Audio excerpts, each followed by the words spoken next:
नहमदुहु व नस्तईनुहु व नस्तगफिरुहु व नु'मिनु बिही व नतवक्कलु अलैहि व नऊज़ु बिल्लाहि मिन शुरूरि अनफुसिना व मिन सय्यिआति अअमालिना मन यहदिहिल्लाहु फला मुदिल्ल लहु व मन युद्लिल्हु फला हादिय लहु व नशहदु अल्ला इलाहा इल्लल्लाह वहदहु ला शरीक लहु व नशहदु अन्न सय्यदना व मौलाना व मअवाना व मलजअना व नूरना व नूर अबसारिना मुहम्मदन अब्दुहु व रसूलुहु अम्मा बाद फ़अऊज़ु बिल्लाहि मिनश शैतानिर रजीम बिस्मिल्लाहिर रहमानिर रहीम व मिनन नासि मन यश्तरी लहवल हदीसि लियुदिल्ल अन सबीलिल्लाहि बिगैरि इल्मिन व यत्तखिज़हा हुज़ुवा उलाइका लहुम अज़ाबुम मुहीन व इज़ा तुतला अलैहि आयातुना वल्ला मुस्तकबिरन कअन लम यस्मअहा कअन्न फी उज़ुनैहि वक़रन फबश्शिरहुम बिअज़ाबिन अलीम। सदक़ल्लाहु मौलानल अज़ीम व बल्लगना रसूलुन नबियुल अमीनुल करीम व नहनु अला ज़ालिका लमिनश शाहिदीन वश्शाकिरीन वल्हम्दुलिल्लाहि रब्बिल आलमीन। क़ाल अल्लाहु सुब्हानहु व तआला फ़ी मक़ामिन आख़र इन्नल्लाहा व मलाइकतहु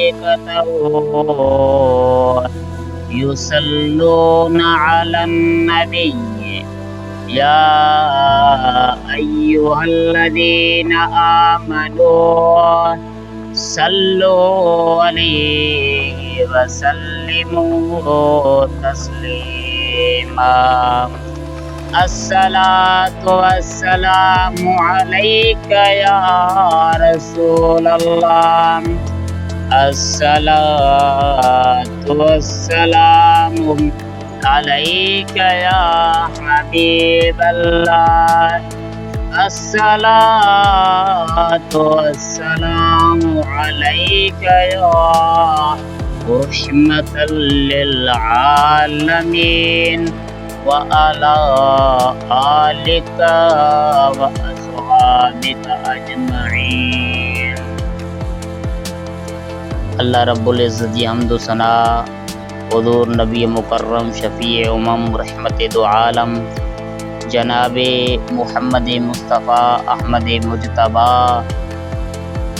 सल्लल्लाहु अलैहि वसल्लम जे ज़ाते मुक़द्दसा ते हदिये दुरूद शरीफ़ जो नज़रानो पेश करण का बाद मुझा निहायत वाजिबुल एहतराम जमायतो सगोरियो अदीदो दोस्तो भाइरो अस्सलामु अलैकुम व रहमतुल्लाहि व बरकातुहू। हज़रत ज़ी वक़ार अल्लाह रब्बुल इज़्ज़त जे कुरान मजीद फुरकान हमीद मां आया करीमा जे तिलावत जो शर्फ हासिल कियो आ। अल्लाह रब्बुल इज़्ज़त का दुआ है कि वो करीम रब मुना चीज़ के हक़ गोई जी तौफ़ीक़ अदा फरमाए ऐं असां सभिनी के उन ॿुधल कुरान या हदीस जे ॻाल्हियुनि ते अमल करण जी तौफ़ीक़ अदा फरमाए। हज़रत दी वक़ार अॼु मुंहिंजो मौज़ूअ सुख़न आहे हिन पुरफ़ितन दौर जे हिन असांजे मुआशिरे जे अंदरि वधंदड़ ख़राबियुनि मंझां हिकु वॾे ख़राबी जी निशानदेही करण जे मुतल्लिक़ आहे।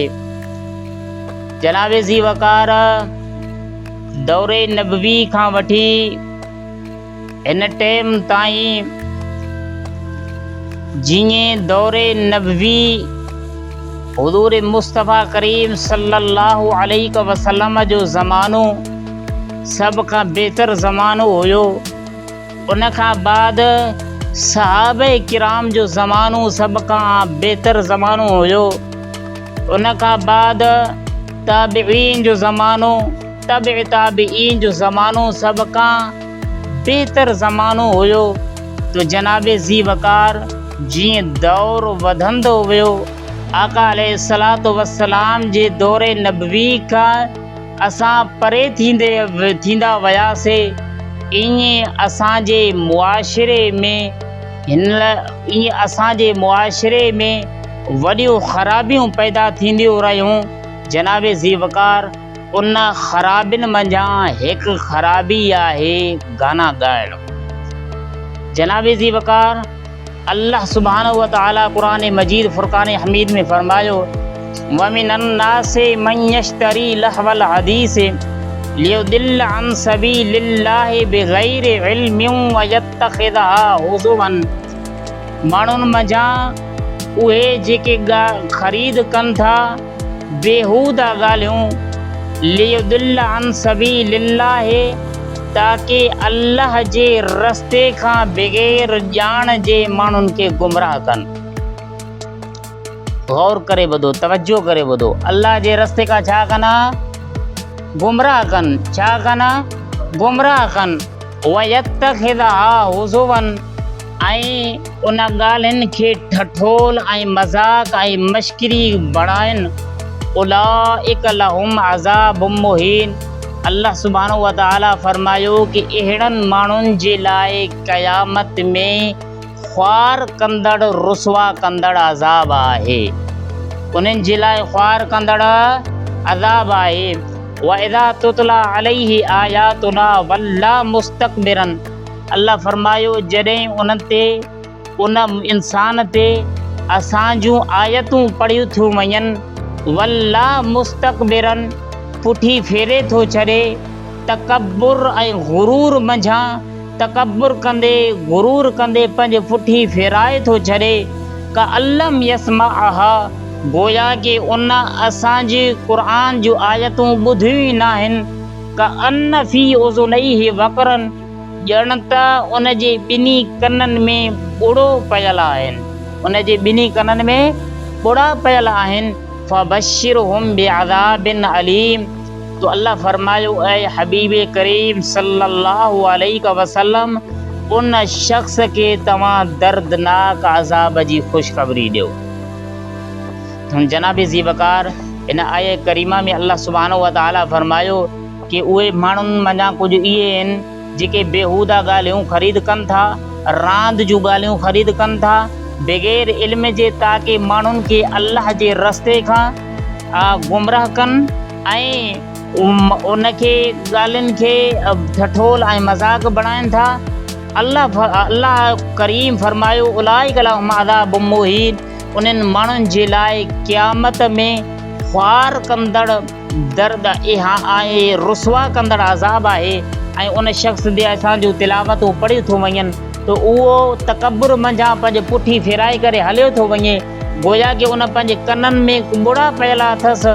तो अल्लाह करीम फरमायो उनखे क़यामत जे ॾींहुं दर्दनाक अज़ाब आहे। तो हज़रत ज़ीवकार इन आये करीमा जो शान नुज़ूल हिन तरह आहे कि हिकु काफ़िर जंहिंजो नालो हुयो नदर बिन हारिस, उनजो नालो हुयो नदर बिन हारिस, उहो काफ़िर ईरान वेंदो हुयो तिजारत जे सिलसिले में, वापार ऐं कारोबार जे सिलसिले में तिजारत वेंदो हुयो। उतां जा किस्सा ऐं कहाणियूं ईरानी बादशाहनि जा ॿुधी करे यादि करे अची करे मक्का मुकर्रमा में कुरैशिन खे अची करे ॿुधाईंदो हुयो ऐं उहो माण्हुनि खे सॾींदो हुयो, चवंदो हुयो कि हज़रत मुहम्मद मुस्तफ़ा सल्लल्लाहु अलैहि वसल्लम तव्हांखे क़ौम आद ऐं क़ौम समूद जूं ॻाल्हियूं ऐं किस्सा ऐं कहाणियूं ॿुधाए रहियो आहे। अचो मां तव्हांखे ईरानी बादशाह जूं ऐं रुस्तुम असवंद जेके बादशाह गुज़रिया आहिनि उन्हनि जूं अची करे मां तव्हांखे किस्सो ऐं कहाणियूं ॿुधायां। तो हुज़ूर मुस्तफ़ा करीम सल्लल्लाहु अलैहि वसल्लम जे मुक़ाबले में उहो शख़्स पंहिंजी मजलिस क़ाइमु कंदो हुयो त हीअ आया मुकर्रमा अल्लाह सुब्हानहु व तआला उन काफ़िर नदर बिन हारिस जे मज़म्मत ऐं बुराईअ में रब सुब्हानहु व तआला नाज़िल कई। हज़रत ज़ीवकार ऐं कुझु उलमाए किराम फरमाइनि था कि उहो नदर बिन हारिस काफ़िर कि माण्हू जेके सहाबे किराम मंझां या उन दौर मंझां जेके इस्लाम मां मुतासिर थी करे कलमे तय्यबा पढ़ी करे इस्लाम में दाख़िल थींदा हुया, मुस्लमान थींदा हुया, त उहो काफ़िर नदर बिन हारिस कुझु औरतूं ख़रीद करे वरितियूं हुयूं ऐं उन औरतुनि खे उहे फ़नकारा औरतूं हुयूं, गाना ॻाईंदड़ औरतूं हुयूं। तो जनाब ज़ीवकार हिन का नदर बिन हारिस उन नचण वारनि औरतुनि खे गाना ऐं फ़नकारा औरतुनि खे ख़रीद करे ऐं ही उन्हनि खे चवंदो हुयो कि जेकॾहिं कोई इस्लाम खे क़बूल करे तव्हां मुस्लमाननि जे साम्हूं पंहिंजे फ़न जो मुज़ाहरो कयो, उन्हनि जे साम्हूं ॻायो, माज़ल्ला उन जे साम्हूं तव्हां नचो, ताकि उहे मुस्लमान इस्लाम खे छॾे करे अल्लाह जे क़ुरान खे छॾे करे अल्लाह जे नबी खे छॾे करे अची करे तव्हांजे इन फ़न मां उहे मुतासिर थी वञनि ऐं इस्लाम मां बिल्कुलु ला ताल्लुक़ इज़हार करे उहे इस्लाम खां परे थी करे अची करे तव्हांजे मजलिस में वेहनि, तव्हांजा माज़ल्ला गाना ॿुधनि, तव्हांजे हिन रोशे जूं ॻाल्हियूं ॿुधनि। तो फ़लिहाज़ा उहे अची करे तव्हांजे मजलिस में वेहंदा, हज़रत मुहम्मद मुस्तफ़ा सल्लल्लाहु अलैहि वसल्लम जे मजलिस में न वेहंदा।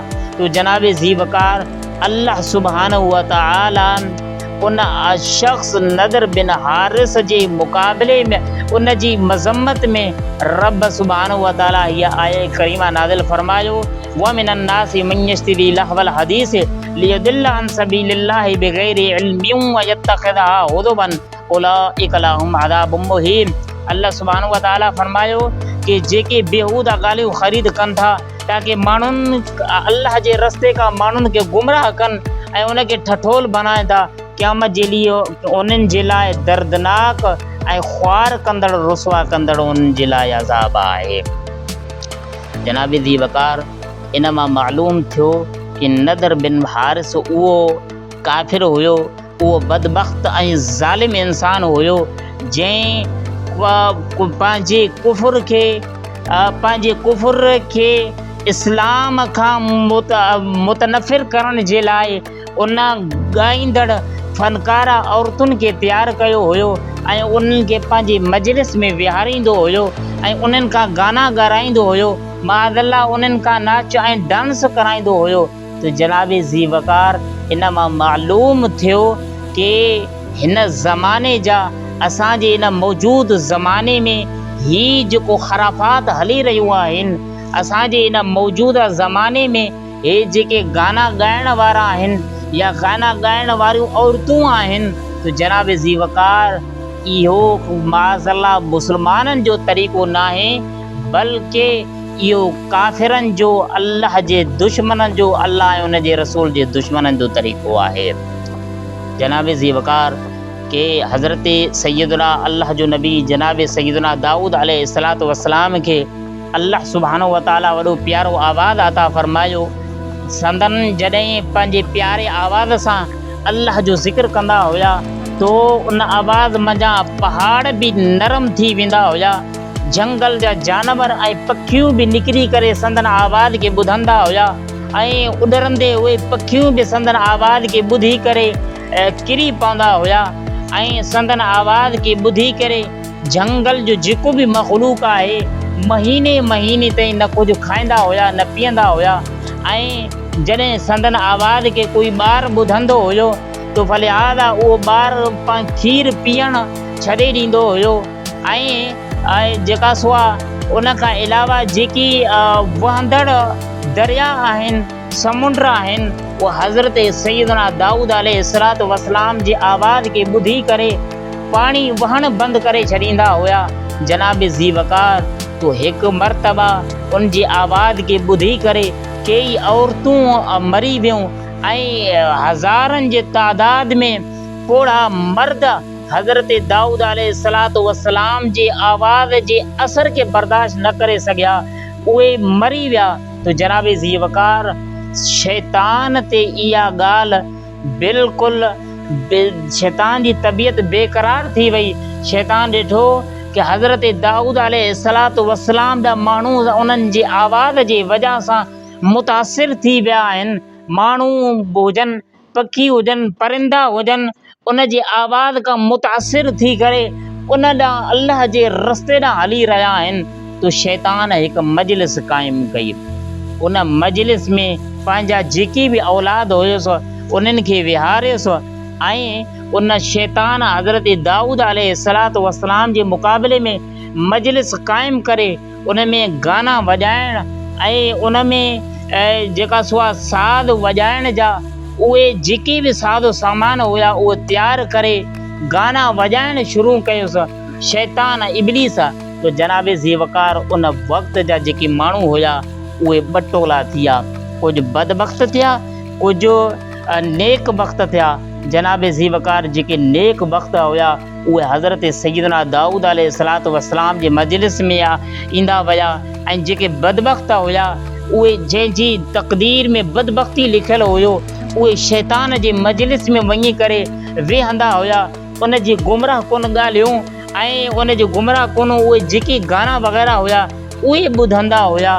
तो हज़रत ज़ी वकार ही गाना वॼाइण, गाना ॿुधण ही असांजे इन मुआशिरे जो सभ खां वॾी इहा ख़राबी आहे। जनाब ज़ी वकार अॻिते मां हली करे तव्हांखे ॿुधायां थो कि इन मां केतिरियूं त असांजे मुआशिरे में ख़राबियूं वधनि थियूं इन सिर्फ़ शइ जे करे। तो जनाब ज़ी वकार इन ॿिन्ही रिवायतनि मां इहो मालूम थियो कि गाना वॼाइण ही साज़ उन सां सामान सां वॼाइण उन्हनि जो ॿुधण इहो काफ़िरनि जो तरीक़ो आहे ऐं ॿियो वरी इब्लीस ऐं शैतान जो तरीक़ो आहे। मुस्लमाननि जो इहो तरीक़ो न आहे। बहरहाल जनाब ज़ी वकार के हिन गाननि जे ॿुधण सां साज़ भले उहो कहिड़े सूरत में हुजनि, मोबाइल फ़ोन में हुजनि, टेलीविज़न में हुजनि, रेडियो में हुजनि ऐं या जेका सो आहे फिल्म जी सूरत में हुजनि, ड्रामा हुजनि, जेकी भी हुजनि, जनाब ज़ी वकार इन्हनि असांजे नौजवान नस्ल जे ईमान खे बि तबाह करे छॾियो आहे, असांजे अख़लाक़ खे बि तबाह करे छॾियो आहे, असांजे अमलनि खे बि इन्हनि इन ख़राफ़ात ऐं इन ख़राबियुनि ऐं इन गुनाहनि असांजे अमाल के, ईमान के, अख़लाक़ के, सभु शइ खे बर्बाद ऐं तबाह बर्बाद करे छॾियो आहे। जनाब ज़ी वकार के अल्लाह सुब्हानहु व तआला इन जे करे असांखे घुरिजे कि इन ख़राफ़ात ऐं इन ख़राबियुनि खां असांखे परहेज़ करणु घुरिजे।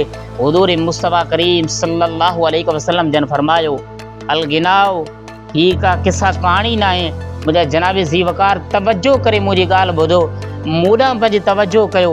आका अलैहिस्सलातु वस्सलाम फरमायो अल गिनाउ युम्बितुन निफाक फिल कल्बे कमा युम्बितुल माउ ज़रा औ कमा क़ाल सल्लल्लाहु अलैहि वसल्लम। हज़रत दीवकार अल्लाह जे आखिरी नबी जनाब मुहम्मद मुस्तफ़ा सल्लल्लाहु अलैहि वसल्लम फरमायो कि गाना इंसान जे दिल में ईअं मुनाफ़क़त के पैदा कंदियूं आहिनि जीअं पाणी फसल के उगाए छॾींदो आहे। कि जेकॾहिं असां फसल के पाणी ॾियूं, उन फसल के पाणी ॾियण सां फसल में जान अची वेंदी आहे, फसल जल्दी में जल्दी पैदा थियण शुरू थींदी आहे, फसल जल्दी उगंदी आहे। तो जनाब ज़ीवकार अल्लाह जे हबीब करीम सल्लल्लाहु अलैहि वसल्लम फरमायो कि ईअं गाना ॿुधण या पंहिंजी अखियुनि सां उन्हनि खे ॾिसण ॿुधण ॻाइण इहे इंसान जे दिलि में ईअं मुनाफ़क़त के पैदा करे छॾींदियूं आहिनि।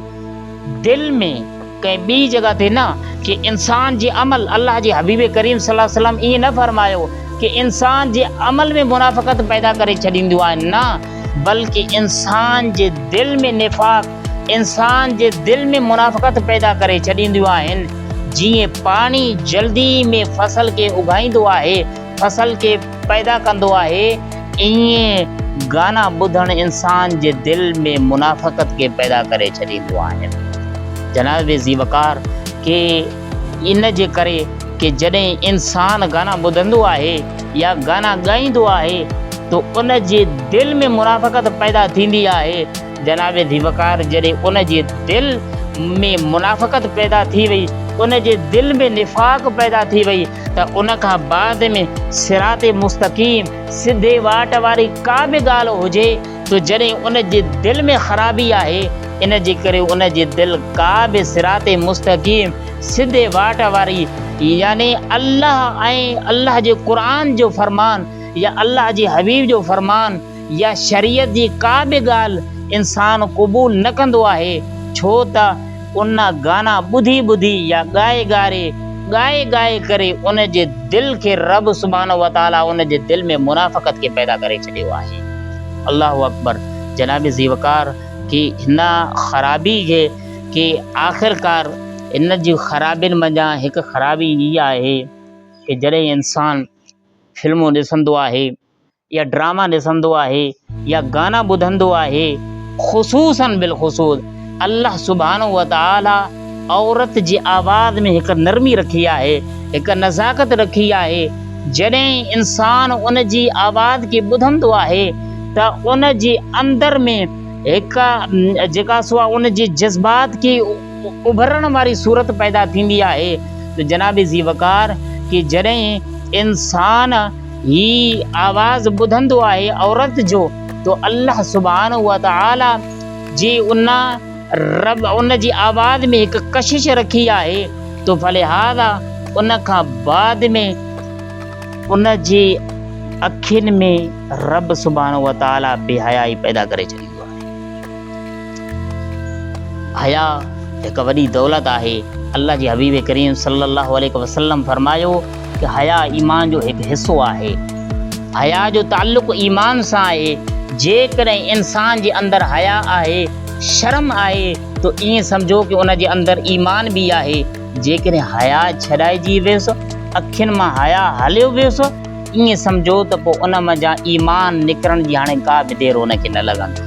जनाब ज़ीवकार कि इन्हनि शयुनि जे इन ख़राफ़ात, इन गुनाहनि, इन फिल्मनि ऐं ड्रामनि जे ॾिसण सां इंसान जे अंदरि में उन जी अखियुनि मां हया छॾाई वेंदो आहे।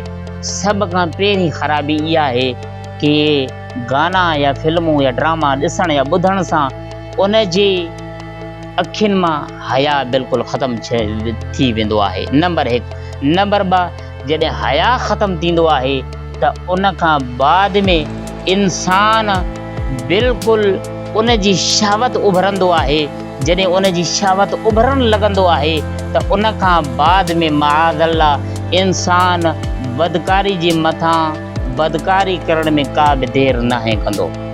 जनाब ज़ीवकार अल्लाह सुब्हानहु व तआला क़ुरान मजीद फ़ुरक़ान हमीद में फरमायो वला तक़रबुज़्ज़िना इन्नहु कान फ़ाहिशतन व साअ सबीला। अल्लाह करीम क़ुरान में फरमायो कि तव्हां बदकारी जे वेझो बि न वञो, ज़िना जे वेझो बि न वञो।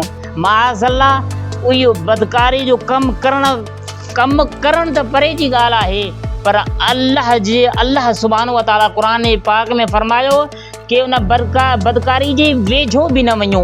कीअं मतिलबु वेझो न वञो? ईअं मतिलबु वेझो न वञो, तव्हां उहे कम न कयो जंहिं कम जे करण खां बाद में तव्हां बदकारी करण जे मथां वॾा दिलेर थी वञो। उहे कम जेके तव्हांखे बदकारी ॾांहुं वठी वञनि, तो भले हादा जॾहिं हितों ई तव्हां रुकिजी वेंदो तो अॻिते तव्हां वधंदो ई कोन। जॾहिं उहे कम जेके बदकारी ॾांहुं इंसान खे वठी वेंदियूं आहिनि, असां जॾहिं उन्हनि खां ई न आहियूं बचंदा तो भले हादा बदकारी मां पोइ केरु बची सघंदो।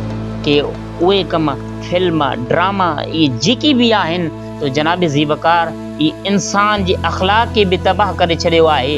हिकु नुक़सानु इहो, उन जे अमलनि खे बि तबाह करे छॾींदो आहे, उन जे ईमान खे बि तबाह करे छॾींदो आहे, उन जी हया खे बि तबाह करे छॾींदो आहे।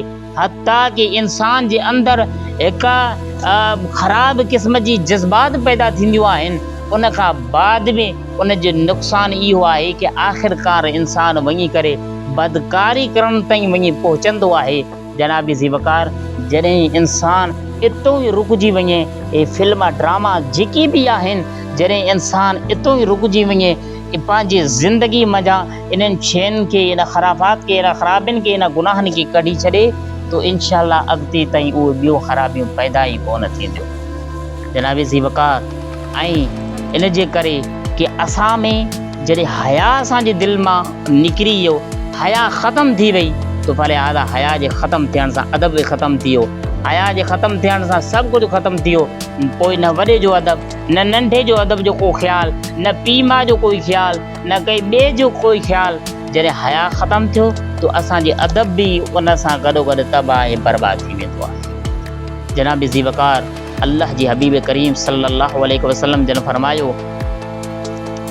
कसबुल मुग़निय वल मुग़नियते हरामुन औ कमा क़ाल सल्लल्लाहु अलैहि वसल्लम। अल्लाह जी हबीब करीम सल्लल्लाहु अलैहि वसल्लम फरमायो कि मुंहिंजा भाइरो इहा ॻाल्हि ॿुधी छॾियो कि अल्लाह जी हबीब करीम आख़िरी नबी जनाब मोहम्मद मुस्तफ़ा सल्लल्लाहु अलैहि वसल्लम जो ही फरमान आहे। तो अल्लाह जी हबीब करीम सल्लल्लाहु अलैहि वसल्लम फरमायो कि गानो ॻाईंदड़ मर्द ऐं गानो ॻाईंदड़ औरत ॿिन्ही जी कमाई हराम आहे। छो त इन जे करे गानो ॻाइणु गुनाह आहे, इहो ख़ुदि हराम कमु आहे। आम आदमी उहो मर्द ॻाए या औरत ॻाए, जनाब ज़ीवकार जॾहिं इहो ॻाइण ई हराम आहे तो भले हादा उन हराम कम जी जेका कमाई आहे, हराम कम जी जेका उजरत वरिती वञे तो भले हादा हराम कम जी उजरत बि हराम आहे। तो जनाब ज़ीवकार के असां में इहे जेकी बि आहिनि इहे तकलीफ़ूं, इहे मुसीबतूं छाजे लाइ अचनि थियूं पियूं कि अल्लाह जी हबीब करीम सल्लल्लाहु अलैहि वसल्लम जन फरमायो कि जॾहिं कम, इहे ख़राफ़ात वारा कम, इहे ख़राबियूं, इहे गुनाह असां पंहिंजी ज़िंदगी मां न कढी छॾींदासीं तो जनाब ज़ीवकार असां में हया कोन ईंदो, असांजी हया तबाह ऐं बर्बाद थी वेंदो। अल्लाह जी हबीब करीम सल्लल्लाहु अलैहि वसल्लम फरमायो, जॾहिं इंसान जे अंदरि, जॾहिं कंहिं क़ौम में हया ख़तमु थी वञे, कंहिं क़ौम में बेहयाई पैदा थिए तो अल्लाह जी हबीब करीम सल्लल्लाहु अलैहि वसल्लम फरमायो कि रब सुब्हानहु व तआला उन क़ौम खे ताऊन जहिड़े वबा ऐं बीमारी में मुब्तला करे छॾींदो आहे।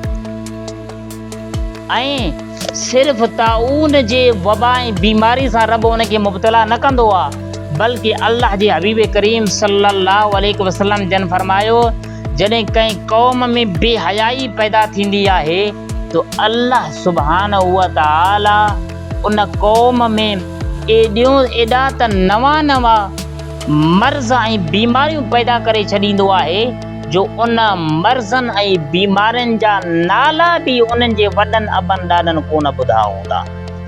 अहिड़ियूं माना नयूं बीमारियूं, नवां मर्ज़, शुगर थिए ऐं उन खां अलावा जेके ॿियूं बीमारियूं आहिनि, अटैक, दिलि जी अटैक, शुगर, जेकी बि इहे बीमारियूं आहिनि जनाब ज़ीवकार के इहे बीमारियूं उहे ई आहिनि जेके असांजे अंदरि पैदा थियूं आहिनि असां खां। इहे इन जे करे अल्लाह जी हबीब करीम सल्लल्लाहु अलैहि वसल्लम जन फरमायो कि जॾहिं कंहिं क़ौम में बेहयाई पैदा थींदी आहे, बेहयाई पैदा थियण जो सबबु छा आहे? अॻोड़े जीअं मां तव्हांखे ॿुधायुमि कि मौजूदा ज़माने जा फिल्म ड्रामा इहे जेके बि आहिनि ख़राफ़ात, इहे ख़राबियूं, इहे ॾिसण सां ख़ुसूसन बिलख़ुसूस औरतुनि जो अल्लाह पनाह ॾे उन्हनि जो ॻाइणु, ऐं सिर्फ़ु ॻाइणु हराम नाहे बल्कि जेके बि उहे ॾिसंदड़ आहिनि जनाब ज़ीवकार उहे ॾिसंदड़ बि उन हराम कम में बिल्कुलु मुलव्विस आहिनि। हज़रत इमाम शाफ़ी रज़ियल्लाहु ताला अन्हु फरमायो कि इहे गाना बेग़ैरती आहे ऐं गानो ॻाईंदड़ सभ खां वॾो बेग़ैरत आहे, सभ खां वॾो। ऐं पंहिंजो पाण खे ग़ैरती सॾाए थो कि तो जनाब ज़ीवकार कि अल्लाह जी हबीब करीम सल्लल्लाहु अलैहि वसल्लम या आख़िरी रिवायत ॿुधाए करे मां इजाज़त वठंदुसि। अल्लाह जी हबीब करीम सल्लल्लाहु अलैहि वसल्लम जन फरमायो जॾहिं कंहिं क़ौम में 15 ख़सलतूं 15 आदतूं पैदा थियनि त उन क़ौम ते अल्लाह सुब्हानहु व तआला मुसीबतूं ऐं बलाऊं ऐं आफ़ात नाज़िल करे छॾींदो आहे। 15 ख़सलतूं, घणियूं ख़सलतूं? 15 आदतूं, 15 ख़सलतूं कंहिं क़ौम जे अंदरि अची वञनि। जामे तिरमिज़ी शरीफ़ में इहा हदीस मुबारक मौजूदु आहे। हज़रत सैयदना अली मुर्तज़ा रज़ियल्लाहु ताला अन्हु खां बि रिवायत आहे, जनाब सैयदना अबू हुरैरा रज़ियल्लाहु ताला अन्हु खां बि इहा ई हदीस रिवायत आहे। लफ़्ज़नि में थोरो थोरो फ़र्क़ु आहे।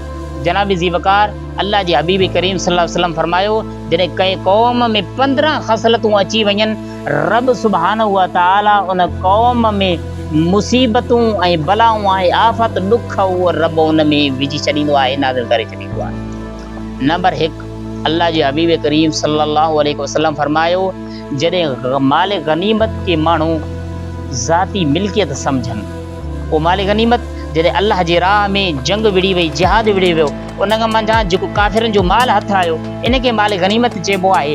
उन जो उहो कंहिं बि जी का ज़ाती मिल्कियत न हूंदो आहे बल्कि उनखे विराइबो आहे मुस्लमाननि जे दरमियान जेतिरो हिसो अचे। बहरहाल अल्लाह जी हबीब करीम सल्लल्लाहु अलैहि वसल्लम फरमायो जॾहिं माल गनीमत खे ज़ाती मिल्कियत माण्हू सम्झणु लॻनि, ज़ाती माल ऐं दौलत उनखे सम्झणु लॻनि। नंबर 1। नंबर 2 अमानत खे जॾहिं गनीमत सम्झियो वञे, जॾहिं असां कंहिं वटि हाफ़िज़ साहब वटि का अमानत रखियोसीं उनखे पंहिंजो ज़ाती माल गनीमत उनखे सम्झी करे माज़अल्लाह उनखे इस्तेमालु माण्हू करे, इहा ॿी ख़राबी। टीं ख़राबी कि ज़कात जेको अल्लाह सुब्हानहु व तआला मालदार ते फ़र्ज़ु कयो आहे कि उनजी हिकु मख़सूस निसाब आहे, उनजे मथां मां तक़रीर कयो हुयुसि तो जॾहिं अल्लाह जे हबीब करीम सल्लल्लाहु अलैहि वसल्लम फरमायो कि ज़कात खे माण्हू टैक्स सम्झणु लॻनि, माण्हू सम्झनि ज़कात असांजे तरफ़ां माज़अल्लाह असांजे मथां हिकु टैक्स आहे शरीअ जे तरफ़ां या असांजे मथां हिकु तावान ऐं चटी आहे। 3 ख़सलतूं इहो। चौथी इहा आहे कि अल्लाह जे हबीब करीम फरमायो कि इंसान पंहिंजी घरवारी जी पैरवी कंदो, उन जी फर्मा बरदारी कंदो ऐं पंहिंजे माउ जी नाफ़रमानी कंदो। ऐं अॻिते अल्लाह जे हबीब करीम फरमायो कि इंसान पंहिंजे दोस्तनि सां नेकियूं कंदो, पंहिंजे वालिद साहिब सां बेवफ़ाई कंदो, पंहिंजे पीउ सां बेवफ़ाई कंदो, पंहिंजे दोस्तनि सां वफ़ादारी कंदो। हाणे इहे तव्हां गौर सां ऐं तवजो सां ॿुधंदा वञो कि इन्हनि निशानियुनि मंझां केतिरियूं असांजे अंदरि ज़ाहिर थियूं आहिनि ऐं केतिरियूं न आहिनि ज़ाहिर थियूं। अॻिते ॿुधो कि अल्लाह जे हबीब करीम सल्लल्लाहु अलैहि वसल्लम फरमायो कि मस्जिदनि में माण्हू शोर मचाइण लॻंदा, शोर मचाईंदा। अल्लाह जी मस्जिद जेको अल्लाह जो घरु आहे उन में माण्हू वॾे आवाज़ सां ॻाल्हाईंदा गोया कि घर में वेठा आहिनि। अॻिते अल्लाह जे हबीब करीम सल्लल्लाहु अलैहि वसल्लम फरमायो कि ज़लील माण्हू हुकुमरान थींदा, माण्हुनि जा हाकिम थींदा। मतिलबु इहो आहे कि जंहिंखे कल्ह ताईं पाइण जे लाइ कपिड़ो बि न हुयो अॼु उहे वॾनि वॾनि उहिदनि ते वञी करे माण्हुनि जा हाकिम थींदा, हुकुमरान थींदा। अॻिते अल्लाह जे हबीब करीम सल्लल्लाहु अलैहि वसल्लम फरमायो कि माण्हुनि जी इज़त कंहिं इंसान जी माण्हू इज़त इन करे कंदा कि ताकि उन जे तरफ़ां का बुराई या असांखे का तकलीफ़ न अचे। जीअं अॼुकल्ह हे जेके धाड़ा वग़ैरह या धाड़ेला हूंदा आहिनि उन्हनि जे ख़ौफ़ खां ऐं उन जी शर ऐं उन जे खां जेका सो बचण जे लाइ माण्हू उन्हनि खे भतो बि उनखे ॾींदा आहिनि, बिल्कुलु उनखे भतो बि ॾींदा आहिनि, उन जी इज़त बि कंदा आहिनि, उन्हनि खां साईं साईं करे मिलंदा आहिनि ताकी सुभाणे असांजी वञी करे नुक़सान न करे।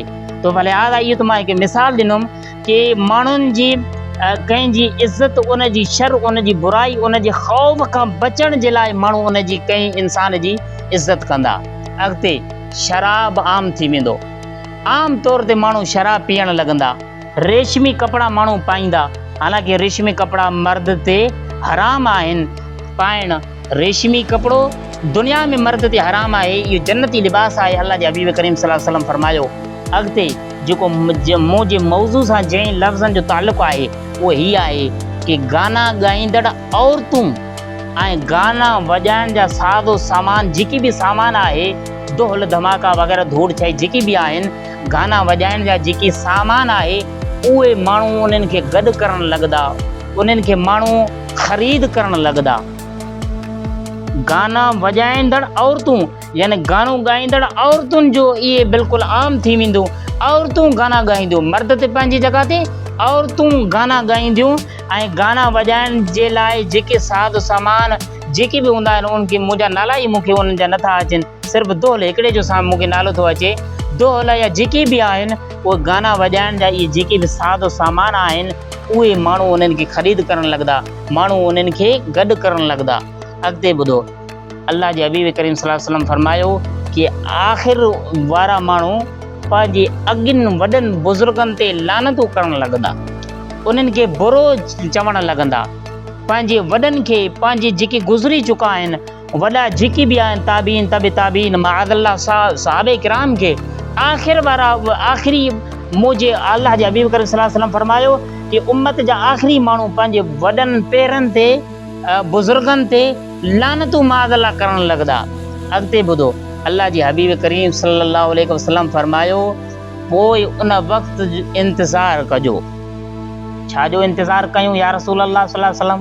अल्लाह जे हबीब करीम सल्लल्लाहु अलैहि वसल्लम फरमायो कि हिन हदीस जे लफ़्ज़नि में त इहो आहे कि टिनि शयुनि जो इंतज़ारु कजो, या तो ॻाढ़े रंग जी तूफ़ान तव्हांजे मथां ईंदो, या ज़मीन में दॿजण जो अज़ाब तव्हांजे मथां नाज़िल कयो वेंदो, नंबर 3 या तो तव्हांजा चेहरा बिगड़जी वेंदा, तव्हांजा मुंहं, तव्हांजा चेहरा बिगड़जी वेंदा।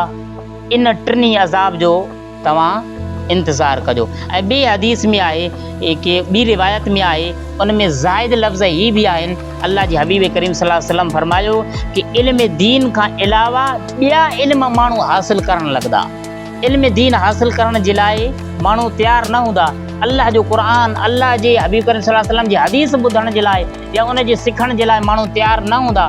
दुनियावी तालीम, डॉक्टर बि थींदा, इंजीनियर बि थींदा, दुनिया जी तालीम सिखंदा, बाक़ी इल्म दीन शरीयत जो इल्म माण्हू कोन सिखंदा। तो उन लफ़्ज़नि में, उन ॿी रिवायत में इहो आहे कि अल्लाह जे हबीब करीम सल्लल्लाहु अलैहि वसल्लम फरमायो उन वक़्तु इंतज़ारु कजो, या तो ॻाढ़े रंग जो तूफ़ान आंधी तव्हांजे मथां ईंदो इन जो अज़ाब, या ज़िलज़िलो ज़मीन लुॾंदो इहो अज़ाब तव्हांजे मथां ईंदो, या ज़मीन जे अंदरि दॿजण जो अज़ाब तव्हांजे मथां ईंदो, या चेहरनि जे बिगड़ण जो अज़ाब यानी तव्हांजा चेहरा बिगड़जी वेंदा इहो अज़ाब तव्हांजे मथां ईंदो, या आसमान खां पत्थर वसाइण जो अज़ाब तव्हांजे मथां ईंदो। जनाब ज़ी वक़ार कि रसूल करीम सल्लल्लाहु अलैहि वसल्लम फरमायो कि इन उम्मत में ज़मीन में जेका सो अज़ाब अनक़रीब इहो ईंदो कि या तो उन में ज़मीन जे अंदरि दॿजण जो अज़ाब ईंदो, या उन चेहरा बिगड़ण जो अज़ाब ईंदो, या आसमान खां पत्थर वसाइण जो अज़ाब ईंदो। अर्ज़ु कयो वियो या रसूल अल्लाह सल्लल्लाहु अलैहि वसल्लम इहो अज़ाब कॾहिं ईंदो? आका अलैहिस्सलातु वस्सलाम फरमायो कि जॾहिं गाना ॻाइण वारियूं औरतूं ऐं गाना ॻाइण जा साज़ सामान गॾु कया वेंदा ऐं शराब खे आम तौर पीतो वेंदो, तो अल्लाह जे हबीब करीम सल्लल्लाहु अलैहि वसल्लम फरमायो उन वक़्तु इहे अज़ाब तव्हांजे मथां अची वेंदा। तो जनाब दीवकार ही मुसीबतूं ॾुख असांजे मथां छाजे लाइ अचनि था? इन जे करे अचनि था कि असां अल्लाह जी हबीब करीम सल्लल्लाहु अलैहि वसल्लम जे दीन खां परे थी विया आहियूं। दीन खे बिल्कुलु जेका सो आहे माण्हुनि जी हाणे तबियत इहा बणिजी चुकी आहे कि सोशल मीडिया ते असां बि ॾिसंदा आहियूं, गाना हुजनि वग़ैरह हुजनि, उन्हनि खे सपोर्ट कंदा, उन्हनि खे सपोर्ट कंदा। तो ही जेका सो आहे मुंहिंजा पंहिंजा बयानात सोशल मीडिया ते हलाइण जो हिकु मक़सदु बि इहो आहे ताकी माण्हू मिसाल तौरु कि असांजे इन शइ खे 50 माण्हू ॾिसंदा, तो 50 माण्हू जॾहिं बि ॾिसंदा उन हिकु घंटो ॾिसनि या 5 मिंट ॾिसनि, 5 मिंट कम से कम अल्लाह जो फ़रमान त ज़रूरु ॿुधंदा। 5 मिंट उन्हनि खे अल्लाह जो फ़रमान ॿुधण जे लाइ त टाइम ज़रूरु मिलंदो। 5 मिंट उहो मिसाल तौरु कंहिं ॿिए कम खे, दुनिया जे कम खे ॾिसी करे हिन कम में मसरूफ़ थी करे 5 मिंट बि उन हिन कम खे ॾिठा त उन जो सवाबु इंशा अल्लाह असांखे ज़रूरु मिलंदो। त जनाब ज़ी वक़ार इहा अख़लाक़ जी तबाही ऐं बर्बादी आहे जो असांजे अंदरि इहे ख़राफ़ात इहे वॾियूं ख़राबियूं पैदा थियण वारियूं आहिनि। जनाब ज़ी वक़ार अॼु असां सभिनी खे अहद करणु घुरिजे इंशा अल्लाह कि असां इन गुनाहनि खां बिल्कुलु परे थी वेंदासीं, गुनाहनि जो रस्तो बिल्कुलु छॾे ॾींदासीं, अल्लाह जे रस्ते, अल्लाह जी शरीयत जे रस्ते सां इंशा अल्लाह असां अची वेंदासीं। व आख़िर दावाना अनिल हम्दुलिल्लाहि रब्बिल आलमीन।